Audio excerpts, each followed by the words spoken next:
Hi price allot கர்த்தர் நாமத்துக்கு மகிமை உண்டாவதாக. இன்றைய வேத வசனம் சங்கீதம் புஸ்தகம் 118 அதிகாரம் 1 வசனமுக்கு இப்படியாக சொல்லப்படுது. கர்த்தரை துதிங்கள், அவர் நல்லவர், கிருபை என்றும் உள்ளது. அதாவது சங்கீதாவே சொல்கிறார், நம்ம ஆண்டுடைய பிள்ளையாக இருக்கும்போது நம்ம கர்த்தரை துதிக்கும் போது நம்ம ஒரு நாளை வெக்கப்பட்டு போக மாட்டோம்னு சொல்லி அழகாக சொல்கிறார். ஏன்னா அவர் வாழ்க்கையில் பார்த்தீங்கன்னா அவர் எப்போவுமே கர்த்தரை துதிச்சுனே இருப்பார், கர்த்தர் எப்பவுமே பாடினே இருப்பார். அந்த பாடல் அந்த துதியத்தை பார்த்தீங்கன்னா சங்கீதாவித்து ஒரு இடத்துல வெக்கப்பட்டு போகவே இல்லை. சங்கீதாவித்து நம்ம அநேக சத்துருகள் எழும்பி வந்தாங்க, ஆனால் சங்கீதாவித்து யாருமே எதுவுமே செய்ய முடியல. ஏன்னா சங்கீதாவித்து எப்போவுமே கர்த்தரை தன்னை முதலிட கொடுப்பார். கர்த்தர் எப்பவுமே தன் வாழ்க்கையில் முன்னே வச்சார். எல்லாத்துலையும் சரி, எல்லா காலத்துலையும் சரி கர்த்தரை முன்னே வச்சார், ஜெயம் பெற்றார். அவர் எப்போவுமே கர்த்தரை துதிப்பார். எந்த இடத்துலையும் சரி, எந்த மகா சபையில் இருந்தாலும் சரி, எந்த ஜனங்களும் சரி, அந்த இடத்துல அவர் வெக்கப்பட மாட்டார்.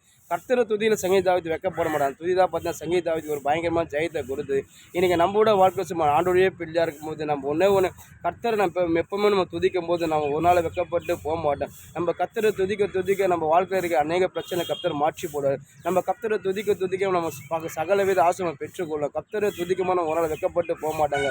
நம்ம கர்த்தரை துதிக்கும் போது நம்மளுக்கு ரொம்ப சத்துருக்களை கர்த்தரே அவர் யுத்தம் பண்ணி நமக்காக யுத்தம் பண்ணி நம்ம சத்துரு அவர் சங்காரம் பண்ணுவார். ஏன்னா வேதத்தில் பார்த்தீங்கன்னா அநேக பேர் கர்த்தரை துதிச்சாங்க, அவருக்கு விரோதமாக அநேக சத்துரு எழும்போது அதில் ஜெயம் பெற்றாங்க. அதாவது யோசேப்பு ராஜா பார்த்தீங்கன்னா அந்த ராஜாவுக்கு விரோதமாக அந்த எருசலேமே நகரத்தை, அந்த எருசலேம் தலைநகரத்துக்கு விரோதமாக 3 ராஜாவுக்கு எழும்பி எப்படின்னா அந்த நகரத்தை அழிக்கணும்னு சொல்லி பயங்கரமாக வெறியாக வராங்க. அப்படி இருக்கும்போது யோசேப்பு ராஜா பயங்கரமாக பயந்துட்டார். அங்கே இருக்கிற ஜனங்கள்லாம் பயந்துட்டாங்க. அந்த பெரியோர் முதல் சிறியோர் முதல் எல்லாம் பயந்து என்ன பண்ணுது ஒன்றுமே தெரியாமல் அதுக்கப்புறம் யோசேப்பு ராஜா எதுவுமே செய்யலை. அதாவது 3 ராஜா, ஒரு ராஜாவுக்கு யுத்தம் போனது பெரிய கஷ்டம். ஒரு ராஜா கிட்ட 3 ராஜாவுக்கு யுத்தம் போனால் தான் கொஞ்சம் நினச்சி பாருங்க, கொஞ்சம் சாத்தியமில்லாத காரியம். அந்த 3 ராஜாக்கள் யோசேப்பு ராஜா அழகாக அச்சு காலி பண்ணிட்டு போயிடுவாங்க. அப்படிங்கும்போது யோசேப்பு ராஜா ஒன்றுமே பண்ணல. தேவன் நோக்கி அவர் ஜெபம் மாட்டார், கர்த்தரை நோக்கி துதிக்கிறாங்க. அங்கே இருக்கிற ஜனங்கள்லாம் கர்த்தரை இப்போ எல்லாமே கர்த்தரை துதிக்கிறாங்க. துதிக்கும் போது பார்த்தீங்கன்னா ஒரு தீர்க்கதரிசி மேலே பரிசுத்த ஆவி இறங்கி அப்போ அந்த பரிசுத்த ஆவி அந்த தீர்க்கதரிசி பேசுகிறார், நீங்கள் உங்களுக்கு ரொம்ப ஒரு சத்துருவை கண்டு நீங்கள் பயப்படாதீங்க, நீங்கள் உங்கள் இருதயம் கலங்காமலும் நீங்கள் பயப்படாமல் இருங்க. உங்கள் கர்த்தர் இன்று உங்களுக்கு காண்பிக்க ரட்சிப்பை நின்று நீங்கள் பாருங்கள். உங்களுக்கு ரொம்ப கர்த்தரை யுத்தம் போனாலும் சொல்லுமா அந்த தீர்க்கதரிசி மேலே பரிசுத்த ஆவி இறங்கின போது அதுக்கப்புறம் அவர் சொல்லுமா அங்கே இருக்கிற ஜனங்கள்லாம் ரொம்ப சந்தோஷப்படும். அதுக்கப்புறம் கர்த்தரை துதிக்க ஆரம்பித்தாங்க. அதுக்கப்புறம் யோசேப்பு ராஜா அந்த 3 ராஜா கிட்ட யுத்தம் பண்ண போகும்போது அதை பார்த்தீங்கன்னா யோசேப்பு ராஜா யுத்தம் பண்ணும்போது முன்னாடி சோல்ஜரையோ ஒரு கமாண்டர் நிற்க வைக்கிறார். அதாவது நல்ல கர்த்தரை பாடுகிற முன்னே வச்சு யுத்தத்துக்கு போகிறார். அவங்க ஒன்றில் பாடினே போகிறாங்க, இந்த பாட்டு தான் போகிறாங்க, கர்த்தர் நல்லவர் கிருபை என்று முள்ள சொல்லி இந்த பாட்டை தான் பாடுறாங்க. அவங்க பாடின்னு போகிறதுக்குள்ளே பார்த்தீங்கன்னா அவங்க 3 ராஜாக்கள் யுத்தம் பண்ண அவங்க 3 ராஜாக்களும் பார்த்தீங்கன்னாக்கா அவங்களே ஒருத்தர் தனத்தான அவங்க ஒருத்தர் பகைச்சு அவங்க 3 பேரை யுத்தம் பண்ணி அவங்க 3 பேரை இறந்து போயிட்டாங்க.